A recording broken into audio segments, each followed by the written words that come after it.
জননাম পুনঃ পুনঃ মরণাম পুনঃ পুনঃ মাতৃ জঠরে শয়নাম, পুনঃ পুনঃ জন্ম হচ্ছে, পুনঃ পুনঃ মৃত্যুবরণ করছি, পুনঃ পুনঃ মাতৃ জঠরে শয়ন করছি। গুরুদেব আমাকে কি করলেন না, আছিলাম কীট মানে মলের পোকা, গুরুদেব আমার কানটি ধরে গৌর গোবিন্দ পদে বাঁধি দিলা গীত। ওরে তুই যে এরকম 84 লাখ জনি ধরে পুনঃ পুনঃ ভ্রমণ করছিস, কিন্তু তুই তো নিজেকে ভুলে আছিস মায়ার সংসারে এসে। তাহলে গুরুদেব আমাদেরকে জ্ঞানাঞ্জন শলাকা দিয়ে জানালেন আমরা আসলে কি, আমাদের স্বরূপটা কি। জীবের স্বরূপ জীব নিত্য কৃষ্ণ দাস, জীব তাহা ভুলে গেল, আমরা ভুলে গেছি। তাই তো গুরুদেব বললেন যদি ভুলে যাস আবার আসবো তোকে মনে করে দেবার জন্য।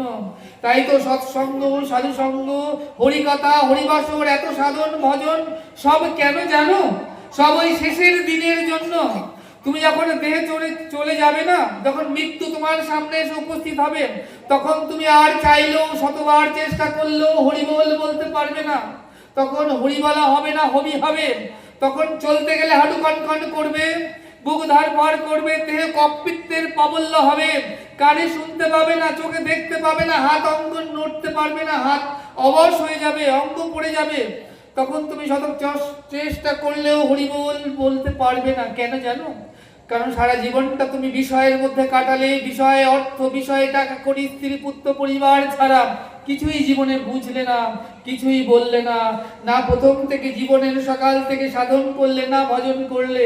তাই জীবনের অন্তিম কাল তোমার আর হরিবলা হবে না। অন্তিম কালে যার প্রতি তোমার যত আসক্তি তার ছবিটাই ভেসে উঠবে। আর মৃত্যুকালে তুমি যা স্মরণ করতে করতে, যা ভাবনা করতে করতে দেহ ছেড়ে যাবে, পরবর্তী জন্মটা তোমার তাই হবে। তিনটে গুণ আমাদের সংসারে, শতগুণ, রজগুণ, তমগুণ, তিনটে গুণের প্রভাব সংসারে আছে। এই যে যত মানুষ দেখছো না, জীব সবার মধ্যে তিনটে গুণ আছে। কেউ দেখবে ভোর 4টে মানে উষাকালে মন্দিরে সেবা করে, কেউ দেখবে 8টায় ওঠে, কেউ দেখবে 10টায় ঘুম থেকে উঠে সেবা করে। বলবে না আমি তো উঠতে পারি না, বসে আমার শরীর দেয় না। কেউ 4টের সময় উঠে সেবা করছে, তার মানে কি? সকাল বেলা 4:10 মন্দিরের ঘন্টা বাজে, মানে সত্যগুণ চলে। তারপর থেকে রজগুণের প্রভাব, আর রাত্রেবেলা থাকে তমগুণের প্রভাব। যারা তাজা তাজা শাকসবজি এনে ভগবানকে নিবেদন করে খায় তারা সত্যগুণে থাকে। যারা ফ্রিজে রেখে বাসি পচা খায় তারা ওই তমগুণ, নিকৃষ্টতম গুণে থাকে। আর যারা রাজসিক খাবার খায় তারা রজগুণের প্রভাবে থাকে। রজ, তম, নিকৃষ্টতম জীব তারা সত্যগুণে না পৌঁছানো পর্যন্ত তাদের হৃদয়ে প্রেম ভক্তি লাভ করতে পারে না। সাধুরা যত সাধু দেখছো সব সত্যগুণে আছে। তাই জন্য বৃন্দাবন নবদ্বীপ মাঝে মাঝে যাবে, গিয়ে দেখবে 4:10 মঙ্গল আরতি, 3:40 ঘুম থেকে ওঠে প্রভাতে। তারা কখন ঘুমাতে যায়? রাত 2টো পর্যন্ত মোবাইলও ঘাটে না, মোবাইলও দেখে না। তারা 10টার মধ্যে ঘুমিয়ে পড়ে, ভোরবেলা উঠে ভগবান সাধন ভজন, তুলসী বন্দনা, তুলসী আরতি, এইগুলো দ্বারা তারা কি করেন না, এইগুলো হচ্ছে সত্যগুণে অধিষ্ঠিত থাকে। যা ভগবানের সেবা লাগে না সেটা যদি সেবা করো তাহলে ভক্তি তোমার দিন দিন ক্ষয় হবে, ভজন থেকে দূরে চলে যাবে। এই যে বৃন্দা দেবী, এই যে ভোগ লেগেছে দেখো, এই ভোগের পর দেখো একটা তুলসী পাতা দেওয়া আছে। গোবিন্দ বললেন 1,00,000 বছর আমাকে ভোগ দাও, বিনা তুলসীতে এক নাহি মানি। যারা দেখো ছোট থেকে কিশোর কৌশল যৌবন, যারা বার্ধক্য হচ্ছে, অথচ দেখো গলায় তুলসী নেই, তাহলে এই দেহটা একটা পসরা।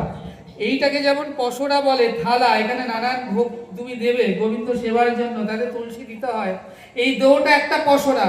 কারণ চক্ষু দিয়ে তুমি গোবিন্দ বদন দর্শন করছো, কর্ণ দিয়ে কৃষ্ণ কথা শ্রবণ করছো, বদন দিয়ে হরিগুণ কীর্তন করছো, হাত দিয়ে গোবিন্দ মন্দির মার্জনা করছো, পুষ্প চয়ন করছো, পা দিয়ে তীর্থে যাচ্ছ, তার ধামে যাচ্ছ, দেহ দিয়ে তুমি দণ্ডবোধ করছো, ভক্ত দেহ আলিঙ্গন করছো। তাহলে এই পসরা, তাহলে এই দেহে যদি তুলসী না থাকে গলাতে, তাহলে এই দেহটা গৌর গোবিন্দের সেবায় লাগে কি? এই যে আমাদের কণ্ঠ হচ্ছে দ্বার, তাহলে ঘরে ঢুকতে প্রথমে কি থাকে? দরজা। তাহলে দ্বার দিয়ে ঘরে ঢুকতে হয়। তাহলে দ্বারে কে আছে? ভক্তি মহারানী, এই যে বৃন্দা দেবী। তাহলে তুমি যখন আহার করছো, যে বস্তু আহার করছো, এই যে বৃন্দা রানী মহারানী এখানে রয়েছে দরজায়। এখান থেকে হৃদয়ে কে থাকে? গোবিন্দ থাকে হৃদয়ে, মনে রাখবে।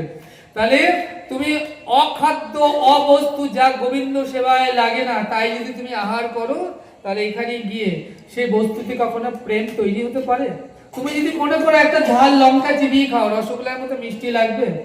লাগবে না। তোমার আহারে ঠিক নেই। সবার আগে আহার শুদ্ধি। শাস্ত্র বলেছেন কি? শাস্ত্রের কথা এবার আমরা শ্রবণ করি। শরীর অবিদ্যা জাল, অবিদ্যা মানে মাকড়সার জাল। শরীর অবিদ্যা জাল জলেন্দ্রিয় তাহে কাল, জীবে ফেলে বিষয় সাগরে। তার মধ্যে জিহ্বা অতি লোভময় সুদূরমতি, তাকে যেতা কঠিন সংসারে। কৃষ্ণ বড় দয়াময় করিবারে জিহ্বা জয়, সপসাদ আন্না দিলা ভাই।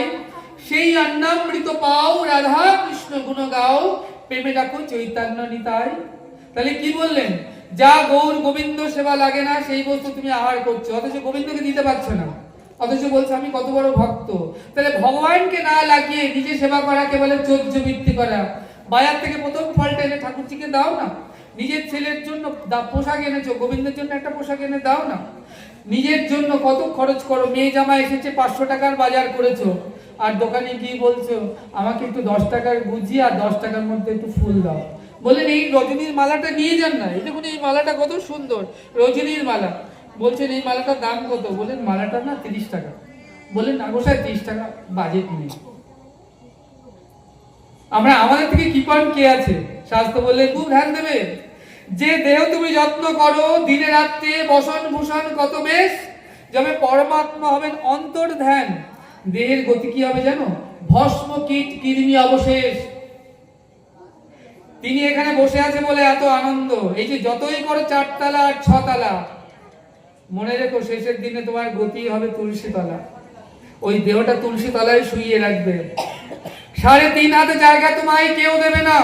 জিজ্ঞেস করে নাও তোমার স্বামীকে, পুত্রকে, সন্তানকে, আমাকে 3.5 হাত জায়গা দিবি? এই যে এত বড় বাড়ি, এত টাকা অর্থ, এত কিছু সুখের প্রাচুর্য বানিয়েছি। ছেলে বলবে মরা দেহ, মৃত দেহ, পচা দেহ, দুর্গন্ধ বেরোচ্ছে, তাড়াতাড়ি করে বের করতে হবে।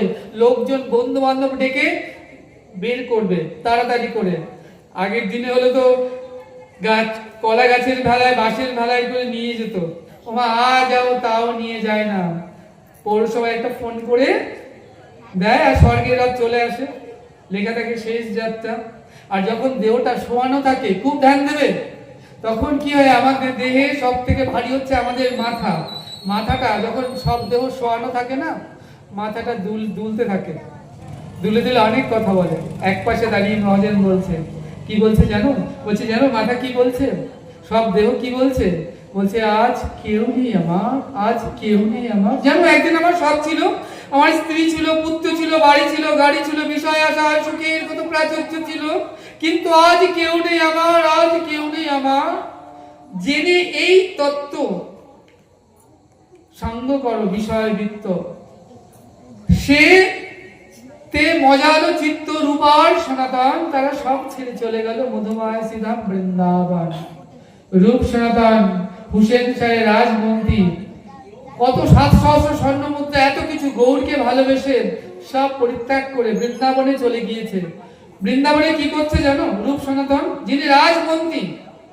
দেখো এখন ভারতবর্ষের রাজধানী দিল্লি, কিন্তু একসময় বাংলা ভারতবর্ষের রাজধানী ছিল এই বাংলা, আর বাংলার রাজধানী ছিল গৌড়, আর গৌড়ের নবাব ছিল রাজা হুসেন শাহ, আর তার রাজমন্ত্রী ছিল রূপ সনাতন। ভেবে দেখো, 7 সহস্র স্বর্ণ মুদ্রা, 7 বিঘের উপর অট্টালিকা প্রাসাদ, যিনি ফলের রস ছাড়া আহার করতেন না, হাতির পিঠে ছাড়া চড়তেন না, রাজবেশ রাজ অলংকার ছাড়া পথে বেরোতেন না, সেই রূপ সনাতন গৌরকে ভালোবেসে কি করেছে বলতো? বৃন্দাবনে চলে গিয়ে বনান্তর থেকে কাঠ কুড়িয়ে এনে আটি আটি বেঁধে মথুরার বাজারে বিক্রি করে 2-4 আনা পয়সা পাচ্ছেন। কি করছেন? যমুনায় স্নান করছেন। ওই 2-4 আনা থেকে কিছু খরিদ করে এনে ভগবানের সেবা দিয়ে, ব্রাহ্মণ বৈষ্ণবকে সেবা দিয়ে যেটুকু থাকছে নিজে সেবা পাচ্ছে। সেদিন তুমি বুঝতে পারবে এই বিষয়, সংসারের বিষয়টা হচ্ছে বিষ। তাই মহাজন এই বিষয়কে বিষ জেনে সংসারে থাকো, থাকতে বারণ করা হচ্ছে না, সংসারে থাকো। কিন্তু কেমন থাকবে জানো? পাকাল মাছের মতো। পাকাল মাছ পাকে থাকে, গায়ে কাদা লাগে না। পদ্ম পাকে থাকে, কিন্তু দেখবে যতই বৃষ্টি হোক পদ্ম ডোবে না। পদ্ম দেখবে জলের উপরে ভেসে থাকে, তার সৌরভ, তার সৌন্দর্যকে মাতোয়ারা করে থাকে। তাই সংসারে থাকো মা, ভজন আনন্দে থাকো, সদাই ফোনটা ধরে কখনো বলো না হ্যালো। হ্যালো আমাদের শব্দ নয়, এটা বাইরের দেশের শব্দ। আমাদের সনাতনীদের শব্দ কি জানো? জয় নিতাই। বলো না, যে শুনছে তারও কল্যাণ হচ্ছে, তার কানে অপ্রাকৃত দিব্য নাম চলে যাচ্ছে। বলো না জয় নিতাই, জয় গৌর, হরে কৃষ্ণ, রাধে রাধে, যা মনে হয় বলো, তাই না? তাই জন্য দেখো মা, সকাল সকাল ভজন সেরে তুমি ব্যাক টু গড হেড, পরম ধাম প্রাপ্ত হবে। মুখে কৃষ্ণদাস বিশ্রামে দিচ্ছি, চলে গেল বৃন্দাবনে। বৃন্দাবনের রূপ যেখানে শ্রীজীব গোস্বামীর সান্নিধ্য পেলেন এবং শ্রীজীব গোস্বামী তাকে সেবা দিলেন, বৃন্দাবনে ঝাড়ু দিলেন সেবা করবার জন্য। এবং তারপরে কি হলো, সেখান থেকে অপ্রাকৃত রাধা রানীর সেবা পেলেন, রাধা গোবিন্দের দর্শন পেলেন। তাহলে এটা হলো গুরু কৃপায়। যতক্ষণ না তুমি সদ্গুরুর সান্নিধ্য পাবে ততক্ষণ তোমার ভজন আনন্দ লাভ করতে পারবে না।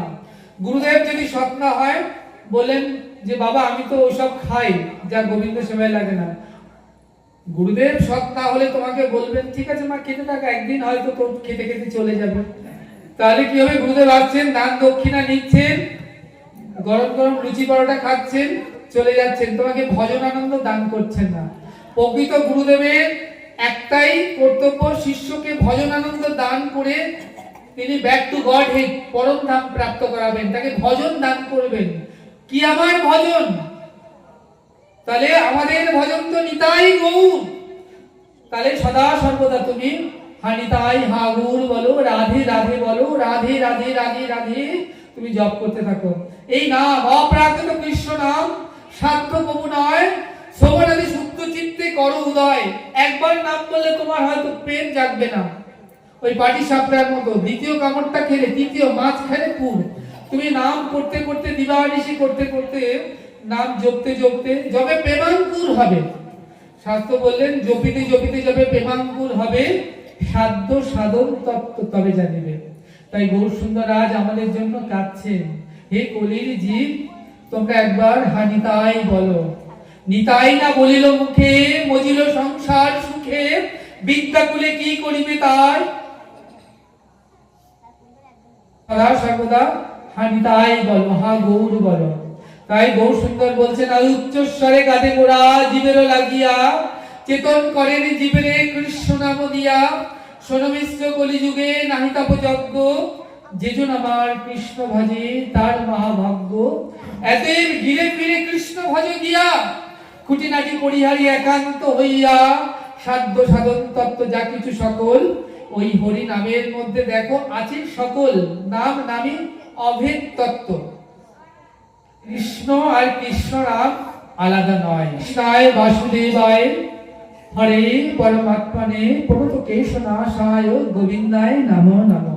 এটা হচ্ছে খুব শক্তিশালী মন্ত্র। তুমি যদি 11 বার এই মন্ত্র জপ করে কোথাও বের হও, তাহলে তুমি যে কার্যে যাবে শাস্ত্র বলেন সেই কার্য সিদ্ধি হবে।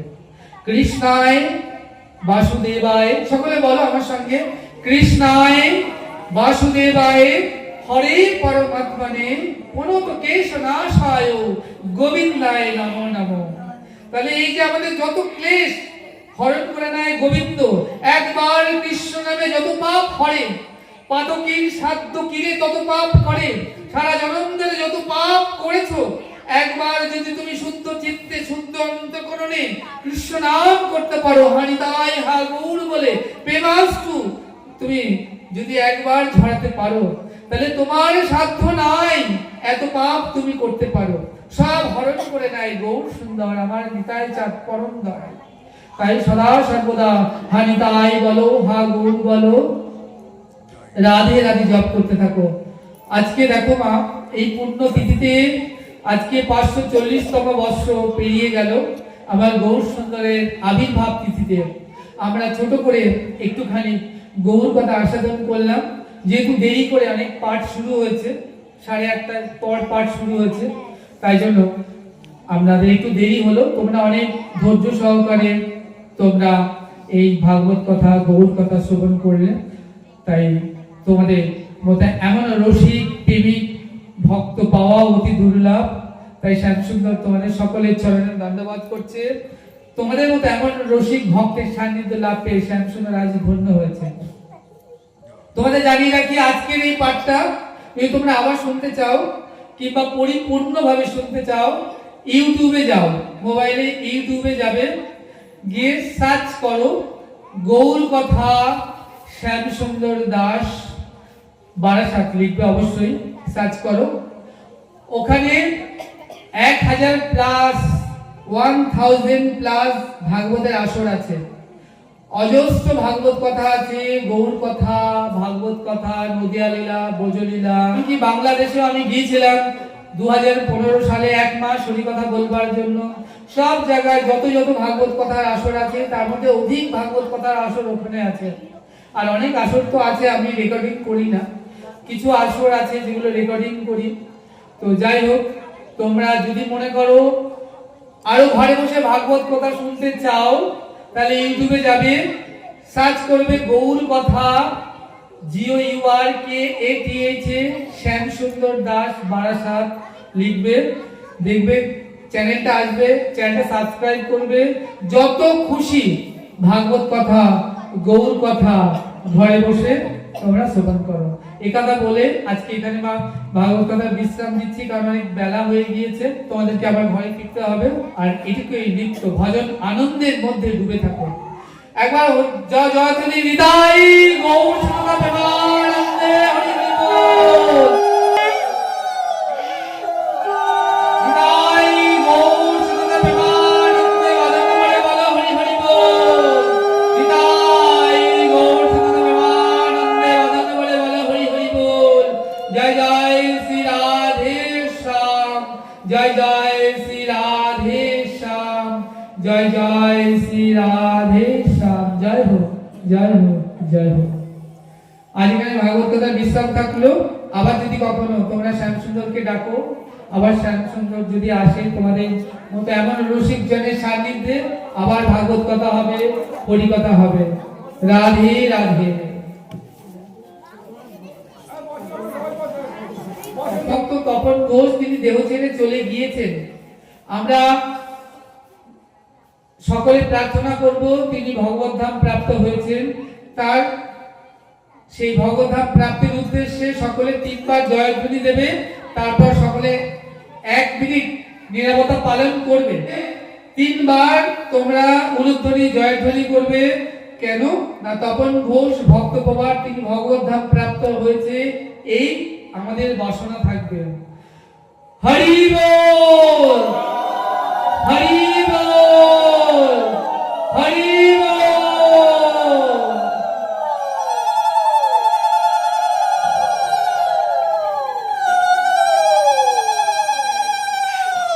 আমরা 1 মিনিট নীরবতা পালন করবো সবাই।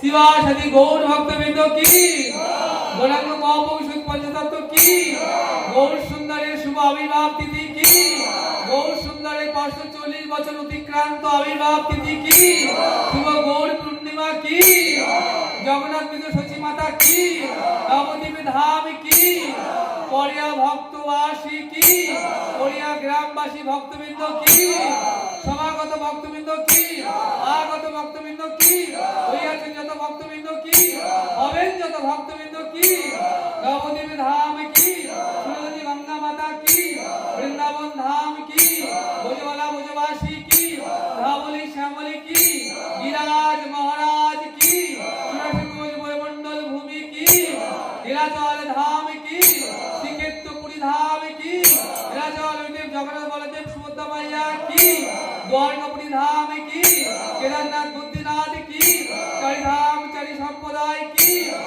জগন্নাথ গোসাই কি, ওবা দীননাথ গোসাই কি, আপন আপন শ্রী গুরুদেব কি, আপন আপন পিতামাতা কি, পিতামাতা চরণ কি, কোল করতাল কি, গীতা ভাগবত কি, বৃন্দা দেবী কি, ভক্তি মহারানী কি, প্রেম ভক্তি প্রদায়িনী তুলসী মহারানী কি, রাধা মাধব কি, রাধা শ্যাম সুন্দর কি, বাকে বিহারী কি, রাধা রমণ